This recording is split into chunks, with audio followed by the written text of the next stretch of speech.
What a stupid way to cover this. What a stupid and wrong way to just use the paper of record to do normalization for a abnormal president. It blows my mind, okay?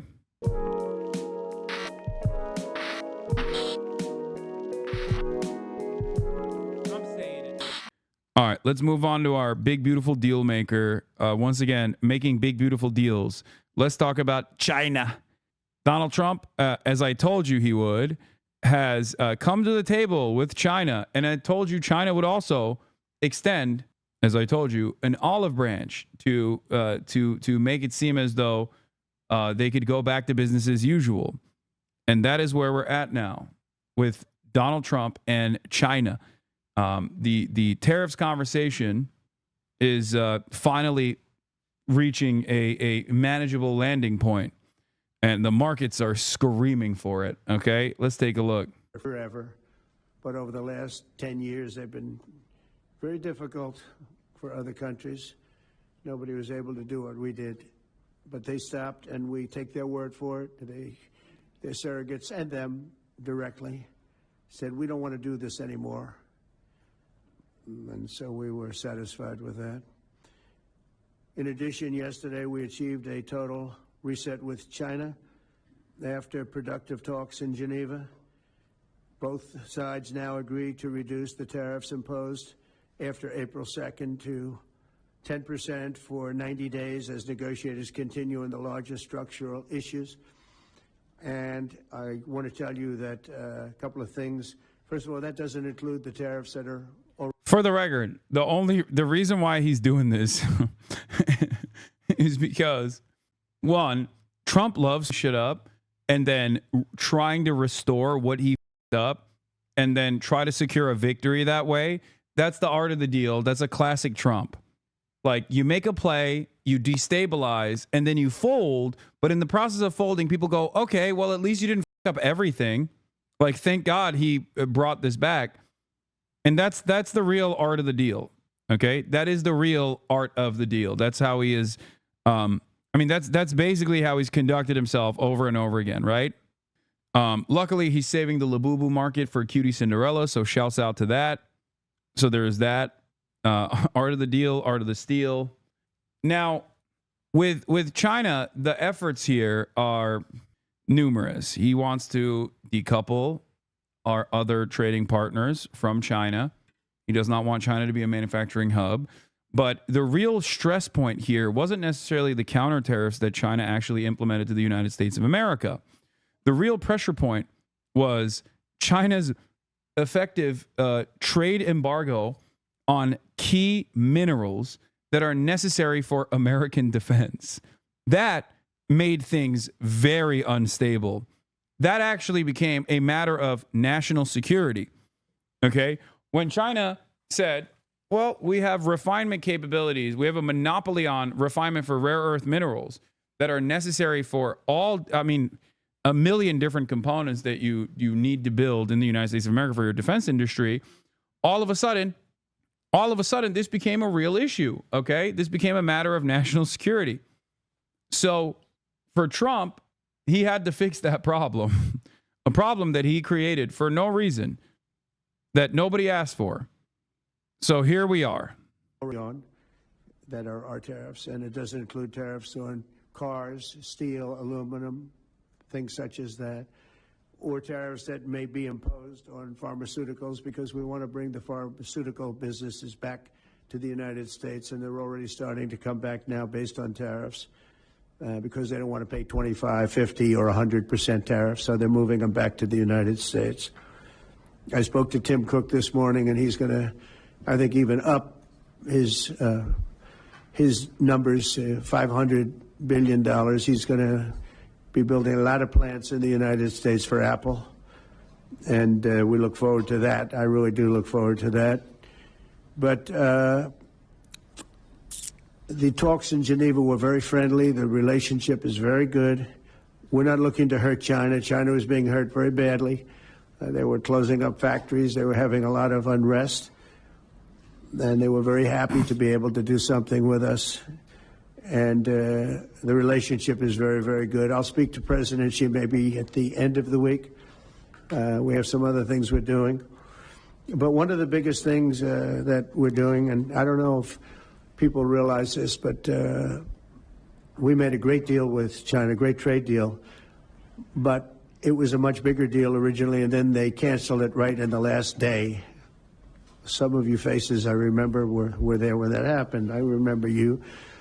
And we had a deal where they opened up their country to trade with the United States, and they took that away at the last moment, and then I canceled the whole thing, and then 6 months later we ended up doing a smaller deal, but it was a big deal. It was $50 billion worth of product that they were going to. Yeah, here's Charles Gasparino from Fox Business, by the way, the man who has been incredibly critical of Trump's tariff regime throughout this entire process, says, breaking, in talking to sources who run small business, the pause with China came just as their companies were on the precipice of disaster since they sourced so much of their material from China, and the containers coming from China were coming back empty. If you want to know why we were as desperate for a deal as the Chinese, it's because small business, a key MAGA constituency, was about to get crushed. This is the other side of the story as well. This guy is still talking about Kamala. The entire chat is about hypotheticals such as massive labor movement when the guy in charge right now hates union labor. Yeah, hypotheticals about what could have made her won. But even hypotheticals are not absolute enough for you, so it isn't good. Look, chatter, take it up with the Kamala campaign, okay? Can you go on LOLCal Live tonight? What the fuck is that? Is that the Keemstar show? Don't you feel embarrassed to come in here and say that you're like an active participant? You're an active consumer of Keemstar's content? I'm going to be honest with you, chatter. You should be. Like, you should be incredibly embarrassed. God damn. So many losers online. And what's worse is they feel emboldened.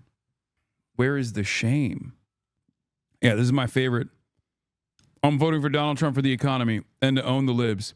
Well, there went my shoe business. I don't understand why the tariffs have to eliminate the de minimis exemption. Why does government punish small businesses in the country knowing full well that Nike and all the big brands will be fine paying the taxes, but Steffi and I get wiped out?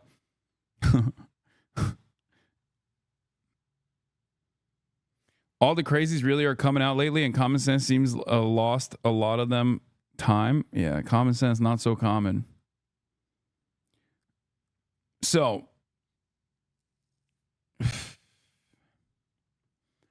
tariffs are still not gone, by the way. So these guys will still suffer, just not as much. It is no longer like a de facto trade embargo, but there's still issues. The rest of the. Okay. Every major trader and investor I spoke to today said markets are ripping, not because Trump crafted some great art of the deal with China on trade. Rather, we are back to square one with the country and kicking the tariff war can down the road that averts stagflation in the short term and maybe longer if we get a deal in 90 days. Yes, markets love trade capitulation. Yeah, it's the Trump up / subsequent cleanup. This is precisely what's taken place. No U.S. citizen should be detained by law enforcement at the border or anywhere because of their protected speech. ICE and CBP are the enemies domestic that federal officials swear an oath to defend against. Okay, Ari Cohn, First Amendment and defamation lawyer, lead counselor for tech policy from the FIRE org. You were in the news in Puerto Rico for what? Just a question out of curiosity. Are you in any way, shape, or form scared for your safety given recent events happening in the U.S.? No. Stop asking me this question, please. No, I'm not. Attacks against me from the federal government for exercising my First Amendment rights is not going to stop me. Okay? It's not. It's ridiculous. Why the fuck would I capitulate? And you shouldn't either. Do not obey in advance. We still have some norms and a crumb of a crumb of institutional power here. So until the First Amendment protections are completely eroded, I will do everything in my power to keep speaking truth to power. Anyway, let's continue. Purchase from our farmers, etc. And we agreed to that people thought it was 15 because they were doing 15. We made it 50 because I misunderstood the 15. I thought I said, you got to get 50. Because when I asked, if you remember the story, when I asked, what are we doing with them? My Secretary of Agriculture at the time, Sonny Perdue, said, sir, it's about 15 billion and we're asking for 15. And I thought he said 50.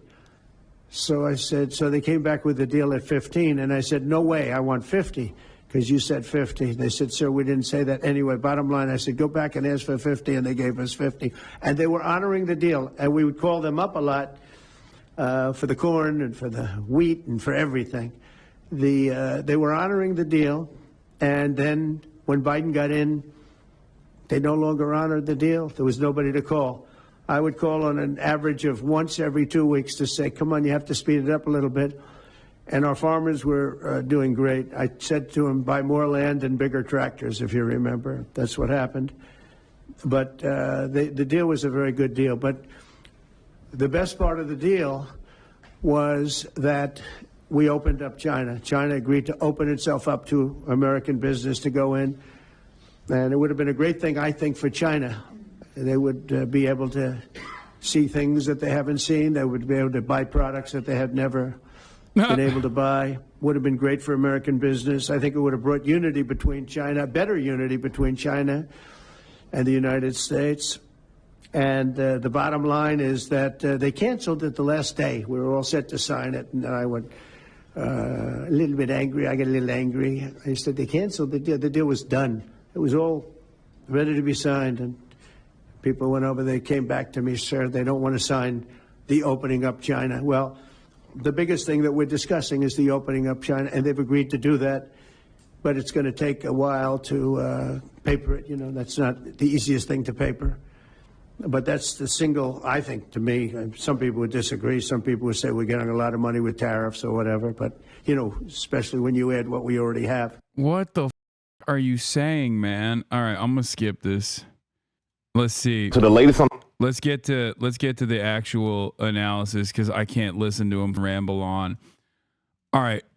So some of the major goals here some of the stated goals here are obviously very different than what the actual goals were. The actual goals were to try to apply pressure to China's other trade partners that we also trade with in an effort to decouple them from China. And he did not reach any success on that, as far as I understand, considering that everyone was like, well, okay, we'll buy your salmonella chicken, but like, we're not going to stop trading with a major manufacturing hub. Okay. As far as capitulating and dialing back the tariffs regime, I mean, he didn't really get anything in return. So this was an incredibly, just an incredibly stupid thing that he did. That was an exercise in futility. And as I told you, China would come to the table to after a period of instability, that every outlet is going to present as China caving to the brave and mighty American art of the deal guy, Donald Trump, as the New York Times did this morning, predictably. China is now coming back to the table to reassert stability in terms of global trade. President's trade war, and news breaking overnight that China and the U.S. have reached a short-term agreement. Our senior political correspondent, Rachel Scott, is tracking the latest on this trade deal. Good morning, Rachel. Michael, good morning to you. And this is a breakthrough in talks between the world's two largest economies, but it's also a dramatic retreat from President Trump's 145% tariffs that he imposed on Chinese imports. After all of the tough talk and hard lines, both sides agreeing to dramatically roll back their tariffs, at least for now. This morning, the Trump administration emerging from a marathon weekend of negotiations, announcing the U.S. has reached a trade deal with China to significantly lower most tariffs for 90 days. We have reached an agreement on a 90-day pause and substantially moved down the tariff levels. the U.S. agreed to roll back its steep 145% tariff on Chinese imports to 30%. There is something really interesting about how the New York Times very quickly wrote a report on how China was on the verge of failure and on the verge of collapse, and that Donald Trump's actions actually caused them to capitulate and come to the table and backtrack on everything. And it's like, I don't know how you can see it as that. Also, you are the New York Times. Why are you saying that? Okay, here's Bloomberg Business with a very different and clear-cut approach, and saying Xi Jinping's decision to stand his ground against Donald Trump could hardly have gone any better for the Chinese leader. He did. This is why, look, there are brilliant analysts who are incredibly well-read, but one thing actually ruins their perspective, and that is their inherent Western bias, their refusal to understand how the Chinese government operates, and their refusal to ever entertain China as a reasonable state actor instead of like this belligerent state that is constantly on the verge of collapse. I'm telling you right now, this is the reason why a lot of Western analysts who are incredibly well-read routinely fail to call this shit in the way that someone, myself, not as well-read, total dumbass, himbo, can actually call ahead of time what is going to take place. Okay? I'm not like brilliant or anything. I don't have the gift of foresight. I simply am looking at the situation and not assuming that China is on the verge of collapse as this like despotic dictatorship that's gonna crumble any day now. Okay, that's it. I'm not an oracle. So why is the New York Times still doing this shit? Why is the New York Times still making it seem like this is a major W for Donald Trump? Because that's what they did. The Daily basically did that today, in at odds with the reality, at odds with everything that we have seen thus far, and also at odds with like other analysts that aren't playing this line. Yeah, this is the article title. This was the New York Times assessment. A vulnerable China comes to the table. So, have you? The negotiations between China and the U.S. have implications for a global economy rocked by President Trump's tariffs. What a stupid way to cover this. What a stupid and wrong way to just use the paper of record to do normalization for a abnormal president. It blows my mind, okay? New York Times journalists also said Trump receiving a plane isn't corruption. This is not specifically quid pro quo. It is corruption, and I'm here for it, by the way. Who blinked first? How the U.S. and China broke their trade deadlock? Wait, what did the Financial Times say? I want to see, because I do trust the Financial Times, probably one of the best newspapers. I'd be shocked if they actually took an approach that said, like, do we have an archived paywall post for this? Hold on. Paywall remover. Let's see. Financial Times is probably the best newspaper. I'll be honest with you. Like, out of all of the major newspapers, they are the one that routinely has done fantastic coverage both on Gaza. What is happening here? Okay. All right.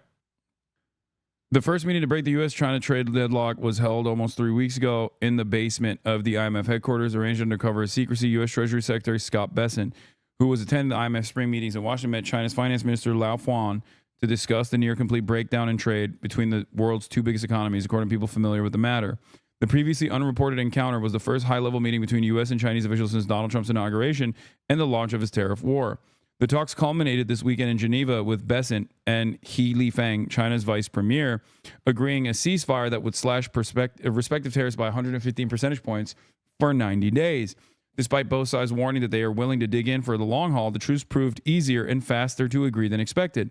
One overriding question has significant implications for the negotiations to come. Did Beijing or Washington flinch first? Trump on Monday claimed victory, saying he had engineered a total reset with China. Bro, you started it. Dude, this is the same exact thing that Trump dick riders did initially, where Trump dick riders were like, oh, tariffs are going to be good, actually. And then when he reversed all the universal tariffs that he had slapped on and like lowered them to 10%, he was like, art of the deal, sir. It's like, okay, why did you want the tariffs initially if you're going to say art of the deal when he dials back? Like, what the Meanwhile, Hu Zhijing, the former editor of the National Communist Party tabloid, The Global Times, said on social media that the deal was a great victory for China. The U.S. is chickened out, said one popular Chinese social media post of the deal. Economists agreed that the U.S. might have overplayed its hand by raising the tariffs too quickly and too high. The U.S. blinked first, said Alicia Garcia Herrero, chief Asia-Pacific economist at French investment bank Natixis. It thought it could raise tariffs almost infinitely without being hurt, but that hasn't been proven right. The U.S. and China had each argued that the other was more vulnerable to the tariffs, but the speed with which they unwound the levies in Geneva suggested the trade war was inflicting severe pain on both sides, she added. A hard decoupling of the world's two largest economies was threatening job losses for Chinese workers and higher inflation and empty shelves for American consumers. Craig Singleton of the Foundation for Defense of Democracies, a think tank... Oh, God. The worst, by the way. FDD is awful. A think tank in Washington said it was striking how quickly the deal had emerged, suggesting that both sides are more economically boxed in than they let on. While Beijing stood toe-to-toe with Washington in fighting Trump's tariffs, Chinese negotiators still have more work to do to level the playing field. The U.S. still retains much higher tariffs on China than on any other country. Capital Economics calculated that the total U.S. tariffs on Chinese goods would remain about 40%. After the ceasefire with Chinese tariffs on the U.S. would be about 25%. Experts also warned it would be a hard road to secure any agreement that would be more lasting. For the record, and I said this already, China, remember, I told you, China, after a period of instability, showing the rest of the fucking global leaders who is actually the unstable, belligerent, hegemonic power here, okay, will then come to the table and offer concessions to make Trump feel good. Give Trump a make nice, okay, in order to restore stability to global trade, which, of course, Trump is refusing to do regardless. He seemingly is still invested in like this decoupling. The U.S.-China trade negotiations are going to be like a roller coaster, said Scott Kennedy, a China expert at CSIS, a think tank. Markets can breathe a temporary sigh of relief, but we're nowhere near out of the woods. Ahead of the talks, Bessent had warned that the high level of tariffs was not sustainable and amounted to an effective embargo on U.S.-China trade. The ceasefire at least narrowed the gap sufficiently for China's extremely price-competitive manufacturers to remain in business with the U.S. Alfredo Montefar-Hilu, head of the China Center of the Conference Board think tank in New York, said it would have been impossible for Chinese producers to offset 145% tariffs imposed by the U.S., but at 30%, I think most Chinese imports in the U.S. would regain their competitiveness. Before the talks in Geneva, Bessent had said the two sides were unlikely to reach a broad economic and trade deal, saying they needed to de-escalate before we can move forward. But on Monday, he struck an optimistic note, hinting that Washington might be looking for the type of purchase agreements that characterized the initial phase of the U.S.-China trade war during Trump's first term. These involved Beijing agreeing to buy quantities of commodities such as soybeans and the U.S. manufactured goods, but they were disrupted by the pandemic. There will also be a possibility of purchase agreements to pull what is our largest bilateral trade deficit into balance, Bessent said. Bessent and Greer also sounded positive. Like, what are they going to do? Buy all the soybeans readily available? Like, oh, yeah. Your pro-China propaganda is sickening. Oh, yeah. Keep getting sick, chatter. Are you saying the Financial Times is doing pro-China propaganda and it's making you sick? Should I lie to you and act like this situation was actually totally manageable and Trump was a brilliant trade deal maker? I don't understand. Like, what do people want me to do? Lie to them? Is that what you think is better to do here? To tell you a lie? To act like Donald Trump breaking global trade because he was bored was actually really good? Listen up, President Xi. I'm sorry. Based. That's the real. Yeah, if you want someone to tell you, serve you a lie about how awesome and brilliant Trump is, Asmongold's down the road, you know? Next door. He's next door serving that good slop that people want to hear. Seemingly, a lot of people would rather be deluded into believing in a completely alternative reality than to make a assessment on cold, hard truths. The upside surprise for me this weekend was the level of Chinese engagement on the fentanyl crisis. He said the Chinese delegation included an official who had very robust and highly detailed discussions with someone from the U.S. National Security Team. For Beijing, a fentanyl deal could erase 20 percentage points of remaining tariffs imposed by Trump, placing China roughly on a level playing field with other countries exporting to the U.S. China would still face the fentanyl stuff is the funniest. I know you seeing these, dude. It's my most annoying. Okay, here, take a week off. I'm sorry. One of the things that annoys me the most is like when chatters go, I know you saw my post. I know you saw my post. Respond to me. There's 40,000 people in here, man. Jesus Christ. Asman briefly floated suing me. Wait, what? For what? He says you defame him? About what? I defame him for what? Saying that he doesn't take a shower? No judge is going to look at that situation and go, yeah, this is actually defamation. Judges are going to look at that and be like, dude, are you serious? Are you serious? Come on, dog. I don't think you take a shower either. What do you mean? Are you going to sue me next? I'm the judge here. Yeah, judge is going to take one look at that and be like, yeah, based. It's funny to see Asmongold also turn into Ethan Klein, like trying to be litigious and shit. Has your detention made you more empathetic towards the imprisoned? What are you talking about, dude? My conditions were not the same as someone who's in prison. Also, I'm already maximum empathetic to people who are in prison. So anyway, where was I? Let's continue. Even with this the fentanyl stuff. The fentanyl stuff is extra funny. The fentanyl stuff is extra funny because like virtually everyone knows the fentanyl stuff is just bullshit. Like, it's not bullshit that fentanyl is coming into the United States of America, but it is like a bullshit reason to try and start a trade war. You know what I mean? So everyone is basically trying to be like, listen, big dog. We got you. We'll do this thing that you want us to do. We'll really deal with the fence stuff. Even with this respite, economists caution that the bilateral relationship will remain troubled with Trump's unpredictable policymaking expected to drive China to continue to diversify its exports market and try to stimulate more domestic demand. Chinese exporters were also probably use the 90-day window for negotiation to front load more exports in the U.S., which could lead to another surge in China's trade surplus with the country. A durable resolution remains challenging, given the complex bilateral relationship, said Robin Xing, economist at Morgan Stanley, in a note. Anyway. China is Trump is doing expert level tactics. Congratulations, sir. Thank you so much for scaling back the onslaught of global trade for no discernible reason. China agreeing to lower its tax on American goods from 125% to 10%. For weeks, the president has been defiant about keeping his tariffs in place, even as markets tumbled and retailers warned their shelves could go empty. I know what the hell I'm doing. I know what I'm doing, and you know what I'm doing too. China took a hard line too, insisting no matter how long the trade war lasts, will never yield. But just as both sides touched down in Geneva, Switzerland for those high-stakes talks, the president with a change in tone, suggesting he would be willing to drop his tariffs even lower to 80%. The deal the U.S. reached is much lower than that.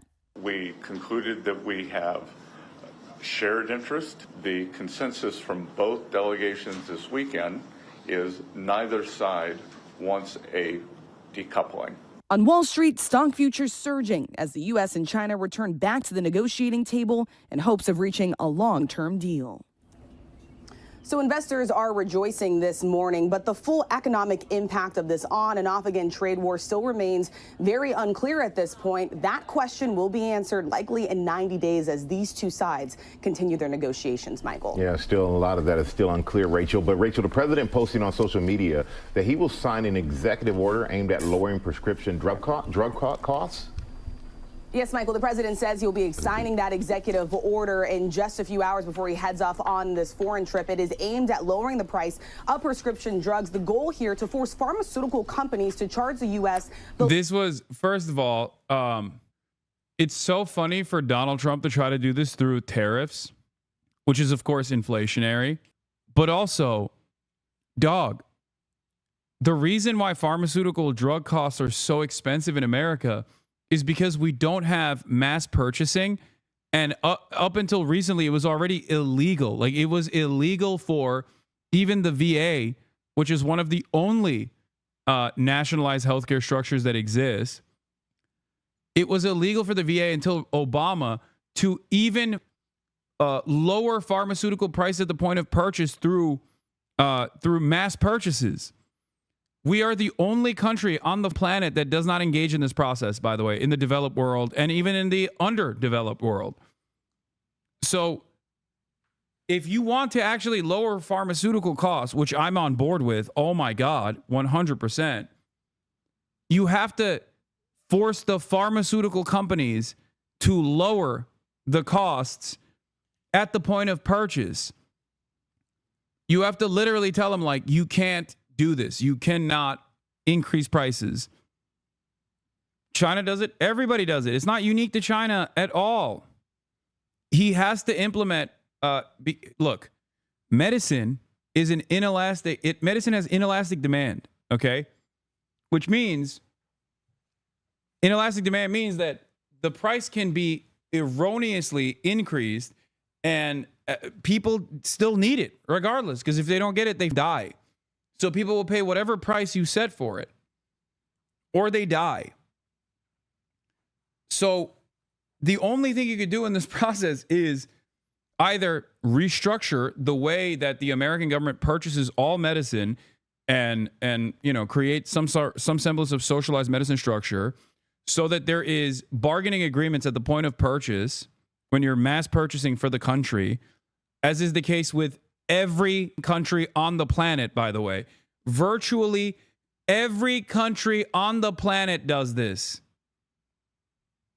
Like, this is not a crazy socialistic, idealistic, utopian, communist argument, okay?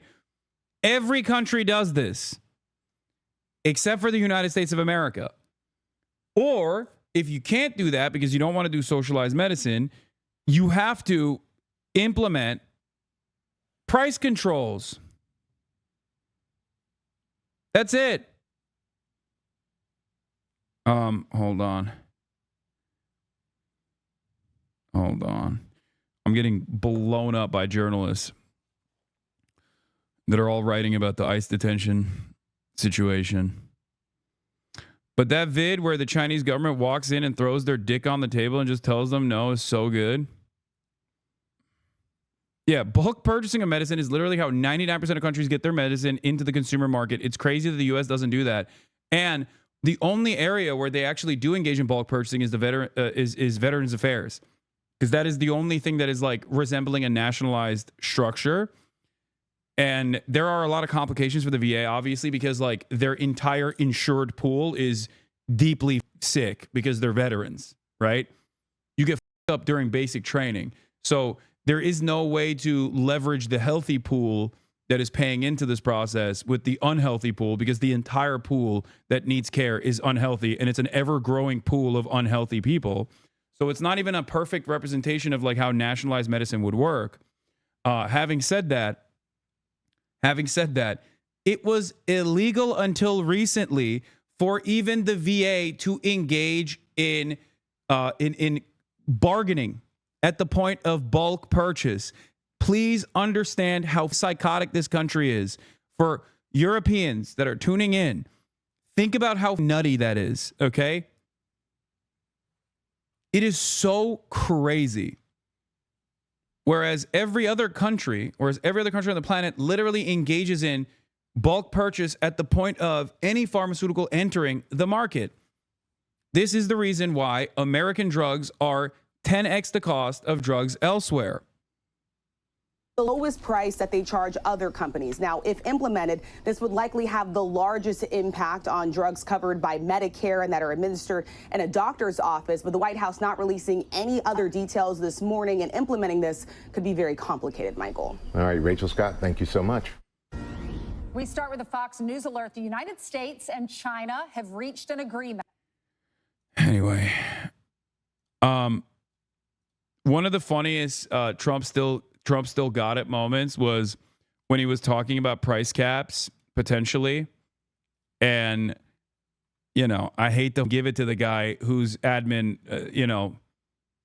falsely detained me at the goddamn airport, but I call balls and strikes, as I said in my detention interrogation, whatever you want to call it. He still got it. Okay. He still got that fastball, baby. Look, this is a fantastic example of a man who still got it. This 56-second moment. Let's take a look. I mean, I'll tell you a story. A friend of mine who's a businessman, very, very, very top guy. Most of you would have heard of him. A highly neurotic, brilliant businessman, seriously overweight. Highly neurotic, seriously overweight. He takes the fat shot. He takes the fat shot.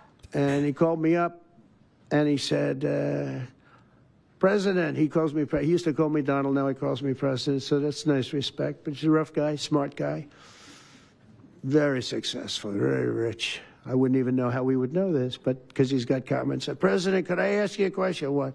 I'm in London, and I just paid for this damn fat drug I take. I said, it's not working.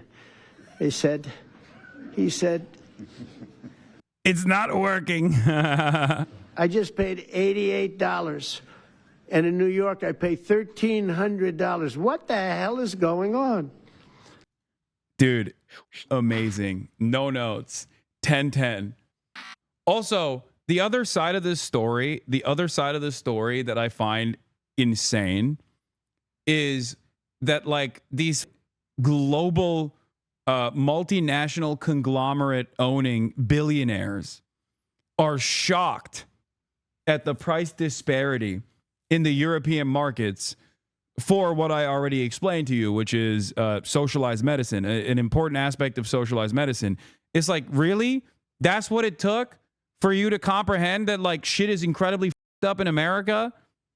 Like how? Like, what, are you that stupid? This is the type of story that reminds me that some of these guys are not like as, I don't want to say they're not as evil because their output is still pretty evil, but they're more stupid than they are deliberately evil, okay? Because you operate under the assumption that like everyone is aware of these things that I'm aware of, that you're aware of, right? And then you encounter a story like this and you're like, what the like, how is this news to you, man? How is this news to you? God damn, how'd you become a billionaire? How is this possible? Like, what a perfect demonstration that meritocracy is just a lie, okay? It's just an abject lie that you can have a guy who is a multi-billionaire, a titan of commerce and industry, be this oblivious to just basic amenities offered by social democracies. Like, that's insane. Oh my God. It is crazy. It is crazy. I always forget that people in positions of power are just as stupid as people who are YouTube commentary slop tubers, okay? Like I sometimes fail for the position of authority fallacy because deep down inside, I also, I guess, have some kind of commitment to institutions and their infallibility. So I assume that these guys are sharks and they're smart, and actually they're presenting themselves as like oblivious. But in fact, they are completely aware of the unjustifiable structures that they have played a role in cementing. And then you hear a story like this and you're like, oh no, they're just dumb. Like, they're actually dumb. They're actually oblivious. And it blows my goddamn mind. Like, how did you live for as long as you did and become a titan of industry, a commerce giant, and just completely remove yourself from normal day-to-day existence that cause you to be this oblivious to the basic things that social democracies afford? Wow. Incredible. Would I be canceled if I name the person he's talking about? Wait, what? I want to know. I wonder. X-based? I mean, why would they know? Elon for sure. I doubt that it's Elon.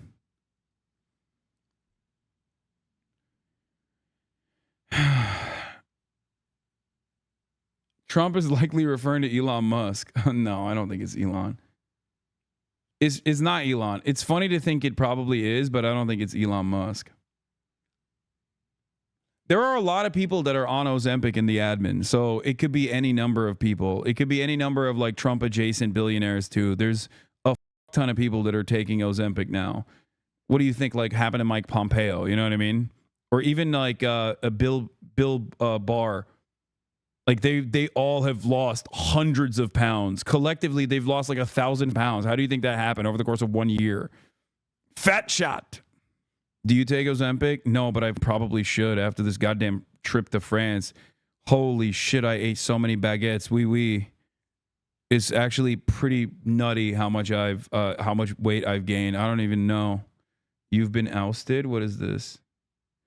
Rumors are true. We have replaced Hasan Piker effectively immediately. This was not an easy decision to make, but ultimately, yeah, that's true. I'm no longer a part of the podcast. I'm no longer a part of the Fear End podcast. Defending rights and dissent. Our policy director, Chip Gibbons, on the detention of streamer Hassan Hun. We are deeply disturbed that CBP is stopping political commentators at the border to interrogate them about the First Amendment protected activities. Such an abuse of power is an affront to press freedom. Hell yeah. I don't know why the fuck they did that. It's so dumb. I still think about that. I assume it was so that they can just like, I assume it's so that they can say like, that I tell the tale and then like there's more of a chilling effect on speech, but I feel like this is going to backfire on them. You know what I mean? Like, why the would I get intimidated by this? You know what I mean? I'm one of the worst people to do this to, especially because I'm a high profile person. Like, people are going to write about this.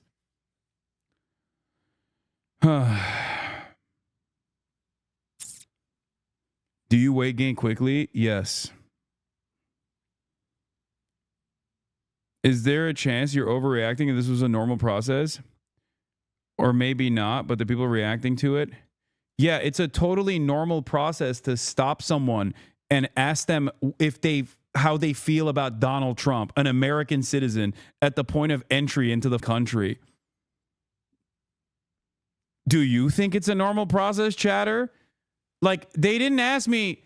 They had nothing. They had no reason to stop me. I'm a U.S. citizen walking into my own country. What the f are you talking about? It's the least normal thing you can do. It wasn't normal when they were doing it to like random Afghan nationals with American citizenship, but it's certainly not normal to do it to an American citizen. You know what I mean? I traveled internationally and was asked a few questions. I was like 15 years old. What? Bro, the questions that they asked me were not normal questions. They were all directly related to protected First Amendment activities, okay? As a political commentator. It wasn't a random stop either. Asking me about Twitch bans and shit.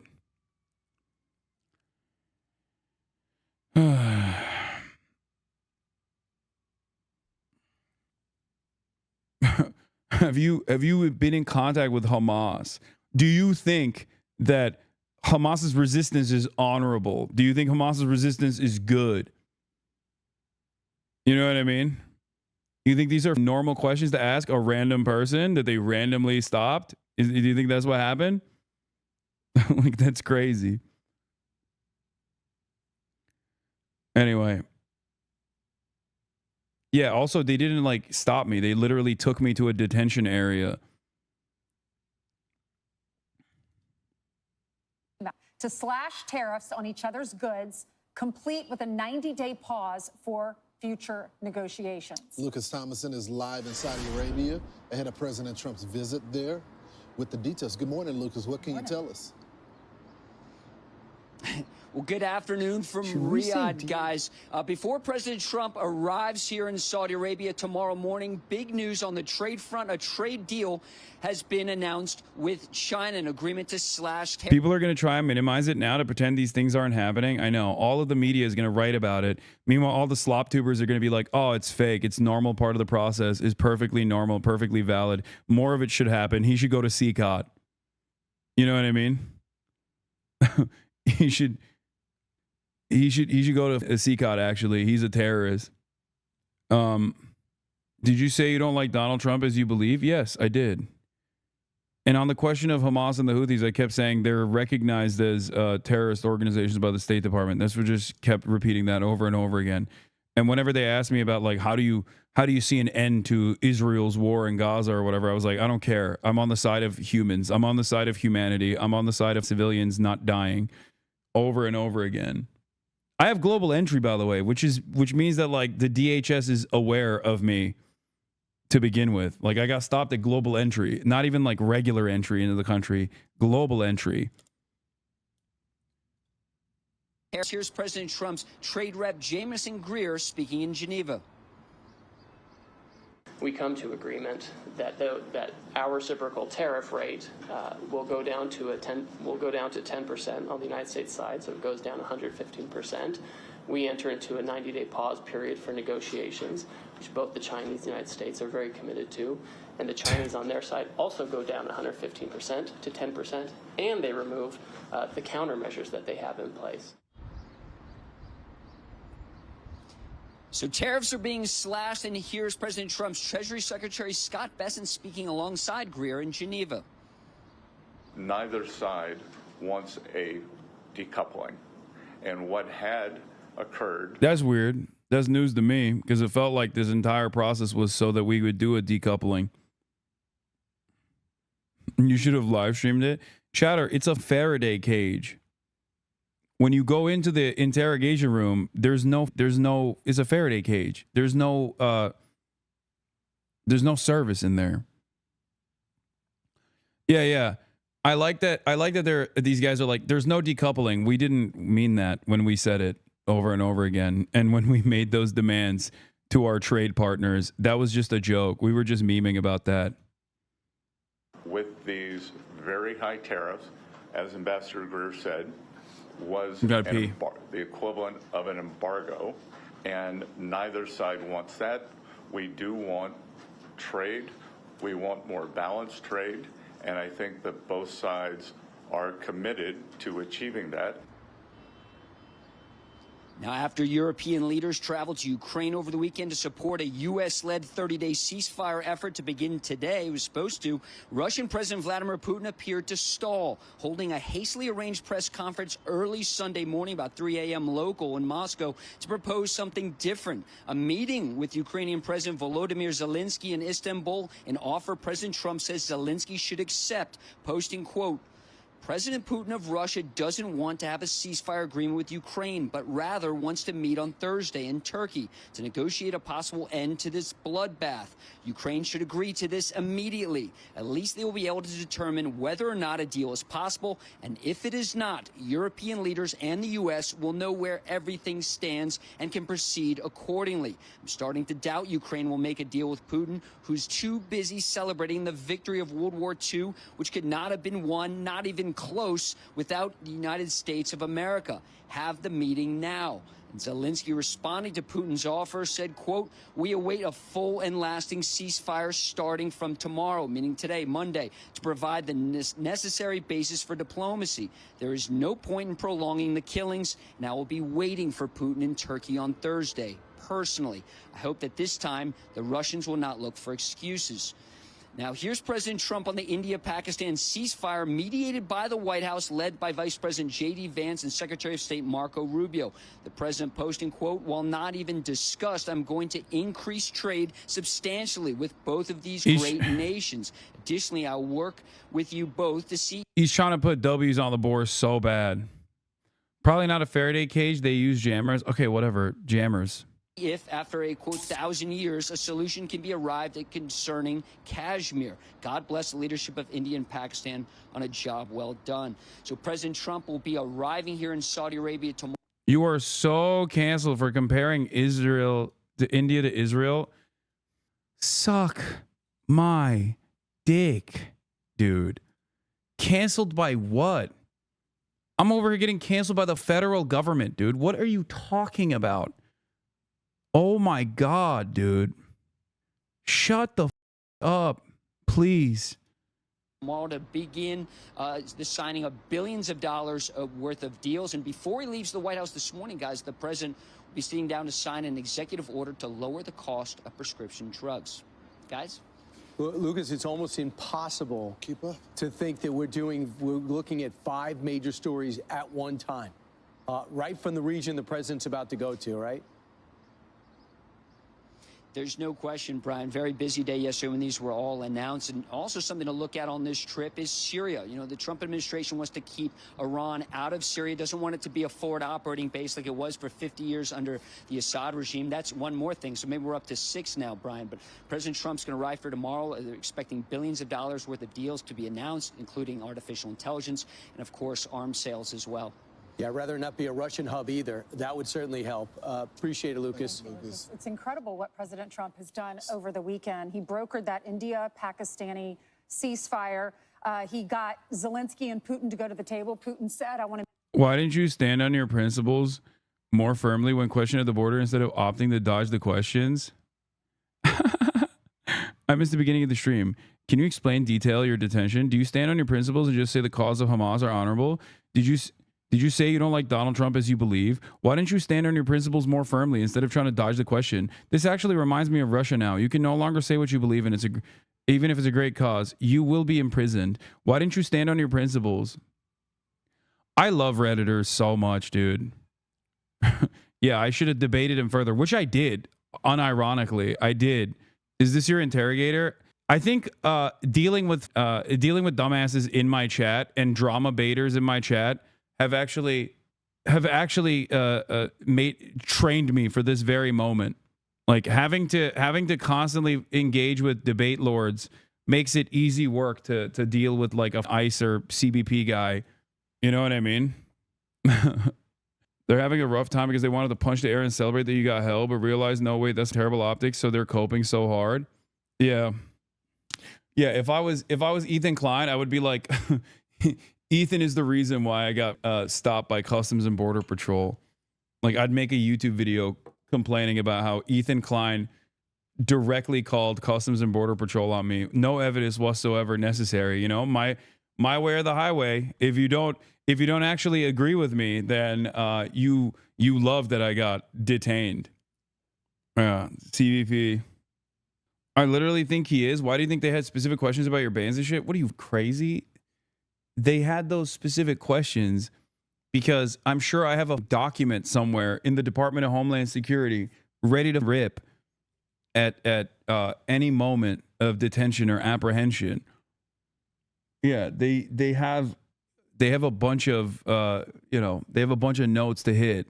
What was shocking is that would be a part of the questioning for ICE or Department of Homeland Security. Like that in and of itself is shocking because it's like they're getting their notes from Redditors and Reddit drama, which is crazy. With you, Zelensky, on Thursday, and President Trump encouraged Zelensky to do that on Truth Social, and then they both agreed. And then also the U.S. and China trade deal. Lucas didn't mention that the 20% duties on Chinese imports relating to fentanyl will remain in place, meaning the total tariff on China stands at 30%. And then, of course, you got the last living American hostage as well. That has finally been negotiated, that he's going to be released. So, I mean, he's firing on all cylinders. Maybe we finally get the market. Yeah, same way they used Twitter to bomb that quarry in Yemen. Exactly. It actually is shocking that they would, like, CENTCOM using random Twitter OSINT people to find like priority targets is also shocking. Just like this shit. Markets are responding positively to this trade deal being done. It's a framework. There's still more negotiation to go, but it's a step in the right direction. So, you know, a lot of times when they come out of meetings, they have different interpretations of the meetings. And I was just seeing, I listened to the presser live at 3 in the morning. And then it was hard hearing all the audio, so I was just jotting down hand notes. And then I'm listening to the Chinese delegation. They had one soundbite, and he sounded just as positive.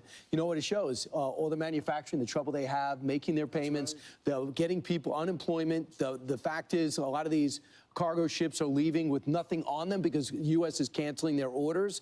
They came to deal. And know what I also like? Not like, they caved first, they caved second. They said that. It is just, hey, we're at 145, 125. Now we're at 30 and 10. And these are some of the details. And one of the things that Scott Bessent said in particular, China brought up to them, we have not had talks about trade in 4 years. The also thing that they brought up too is he says, you guys got to become a consumer nation. All you do is send stuff out. Right. Now we have $295 billion of trade imbalance. It's gone up 5% this year, 40% over the last 5 years. It is unsustainable. Of course we're in this spot right here, right now. The question is, why wasn't there more of an urgency before? And then also the hostage to be released. It's Eden Alexander. We've talked to his family before on this show. He was held for 550 days. And this is thought to be a gesture because our president is going to the Middle East for the week.